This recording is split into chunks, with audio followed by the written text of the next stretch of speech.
Semua orang pasti menginginkan untuk dapat tampil cantik dan fashionable, termasuk masyarakat Indonesia. Masyarakat Indonesia merupakan masyarakat yang mayoritas beragama Islam, maka dari itu tidak jarang pula para muslimah menggunakan hijab yang tentunya sesuai dengan tren masa kini yang up to date dengan perkembangan model zaman sekarang. Begitu juga dengan tas.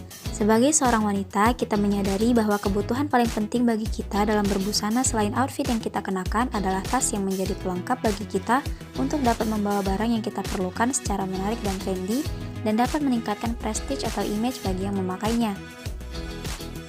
Dengan semakin berkembangnya zaman dan semakin tingginya kebutuhan masyarakat terhadap pelayanan yang berhubungan dengan kebutuhan fashion, maka kami berinisiatif untuk membuka suatu usaha retail khusus hijab dan tas yang up to date dengan harga yang terjangkau tanpa mengurangi kualitasnya yang bernama Mata-Mata Store. Mata-Mata Store menjual barang dengan metode retail. Retail atau eceran adalah salah satu cara pemasaran produk meliputi semua aktivitas yang melibatkan penjualan barang secara langsung ke konsumen akhir untuk penggunaan pribadi dan bukan bisnis. Mata-Mata Store merupakan sebuah toko berbasis online di mana semua produk yang ditawarkan dapat dilihat melalui display dengan foto produk yang ada di laman Instagram dengan username @matamata.store. Customer nantinya dapat memesan via DM atau direct message maupun via WhatsApp dengan nomor yang tertera pada bio Instagram. Untuk pembayarannya dapat dilakukan melalui nomor rekening maupun OVO atau dana milik toko. Setelah customer mengirim bukti pembayaran, produk akan langsung dikemas dan dikirim melalui jasa ekspedisi untuk luar kota dan Gojek atau Grab untuk wilayah Kota Medan. Nah, untuk segmentasi pasar, kami menargetkan segmentasi pasar ini kepada seluruh masyarakat Indonesia yang dapat mengakses sosial media Instagram, terutama wanita berumuran 12-45 tahun yang masih mengenal fashion zaman sekarang dan mengikuti perkembangan zaman. Nah, yang selanjutnya adalah analisis SWOT. Yang pertama ada strength. Mata-Mata Store menjual produk jilbab berbahan premium dengan harga yang sangat terjangkau dan sedikit lebih murah di pasar karena langsung mengambil dari pabriknya. Yang kedua ada weakness. Karena usaha ini sudah banyak di Kota Medan dan maka jumlah pesaing menjadi banyak. Yang ketiga ada opportunity. Jilbab dan tas adalah suatu kebutuhan wanita yang tiada habisnya dan selalu dicari dengan mengikuti perkembangan fashion yang ada.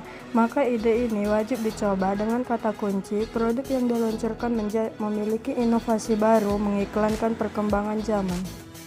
Yang keempat ada tears, yaitu risiko kegagalan kecil karena produk yang dijual bukanlah produk yang basi atau kadaluarsa, tetapi produk ini selalu dicari-cari masyarakat. Targetnya hanyalah membesarkan nama toko dan pelayanan dan kualitas yang bagus agar konsumen lebih percaya kepada produk ini dibandingkan dari toko pesaing lainnya. Selanjutnya yaitu potensi keberlanjutan usaha. Beberapa alasan Mata-Mata Store dapat berpotensi maju. Yang pertama ada harga yang sedikit lebih murah dari pasaran karena langsung mengambil dari pabriknya. Yang kedua kualitas bahan yang premium.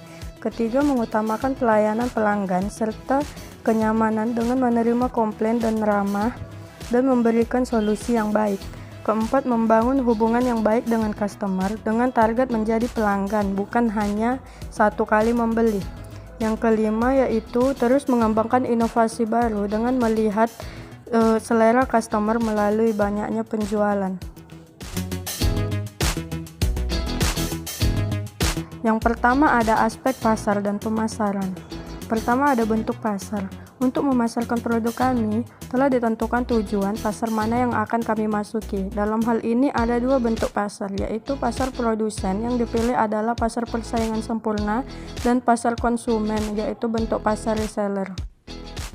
Kedua, meramal permintaan mendatang berdasarkan rata-rata jumlah kunjungan per orang per hari, rata-rata pendapatan per kunjungan, berdasarkan jumlah pelanggan baru yang datang, dan berdasarkan besarnya pesanan yang diterima, maka dapat disimpulkan bahwa usaha ini akan dapat mengalami kemajuan setiap tahunnya.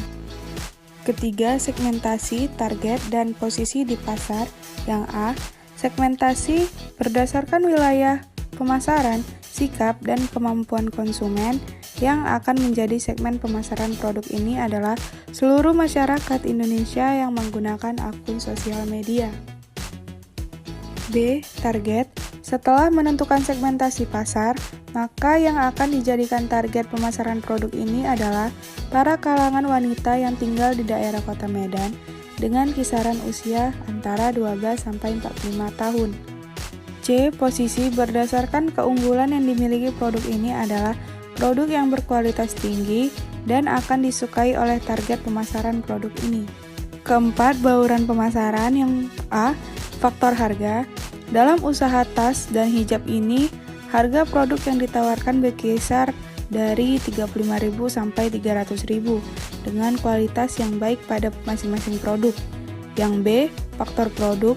Target yang dituju dalam usaha ini adalah kalangan wanita dengan kisaran usia 12 sampai 45 tahun. Maka produk yang dihasilkan memiliki desain gambar dan bentuk yang simpel, warna yang tidak norak, serta dapat mengikuti selera para kaum hawa. C. Faktor promosi. Untuk memudahkan pelaksanaan penjualan, dilakukan usaha promosi.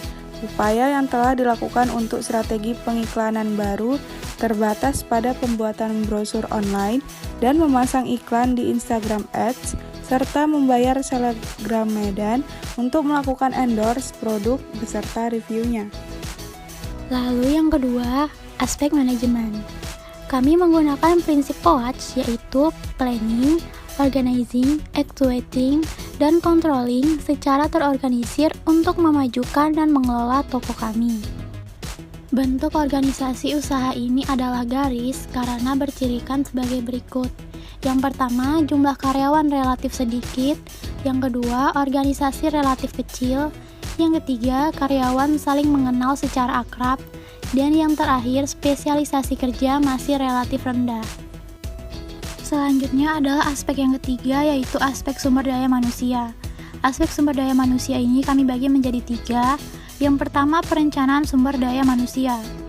Perencanaan yang akan kami tetapkan adalah perencanaan top-down, di mana penentuan kualitas dan kuantitas sumber daya manusia yang akan direkrut telah disesuaikan dengan rencana yang menyeluruh dari perusahaan, baik untuk jangka pendek, jangka menengah, dan jangka panjang.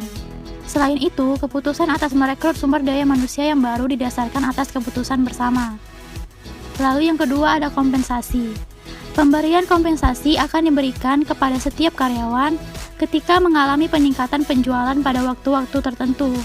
Dan besarnya kompensasi yang kami tawarkan adalah sebesar 30% dari laba yang diperoleh. Lalu yang ketiga adalah keselamatan kerja. Program keselamatan kerja sangat penting agar setiap karyawan dapat bekerja secara efektif dan efisien. Selain itu, dapat meningkatkan produktivitas. Untuk itu, program keselamatan kerja yang diberikan adalah memberikan jatah libur selama 1 hari kepada karyawan setiap minggunya. Yang keempat adalah aspek ekonomi dan sosial. Yang pertama, dampak ekonomi. Pendirian usaha online tas dan hijab ini akan membawa akibat secara khusus terhadap struktur ekonomi masyarakat di lingkungan pendirian toko tas dan hijab. Hal ini dapat dilihat dari peningkatan penghasilan karyawan. Lalu yang kedua ada dampak sosial. Dengan adanya rencana pendirian toko tas dan hijab ini, akan membuka peluang untuk menyerap tenaga kerja langsung di sekitar lokasi pendirian usaha bisnis ini. Selain itu juga meningkatkan keinginan anak muda baik di sekitar lingkungan bisnis maupun di luar lingkungan bisnis. Aspek yang terakhir adalah aspek keuangan. Rencana keuangan ini mencakup seluruh masalah keuangan usaha, baik pendapatan maupun biaya-biaya, mulai dari investasi awal sampai dengan rencana pendapatan ke depan. Pada rencana keuangan ini direncanakan untuk 12 bulan ke depan.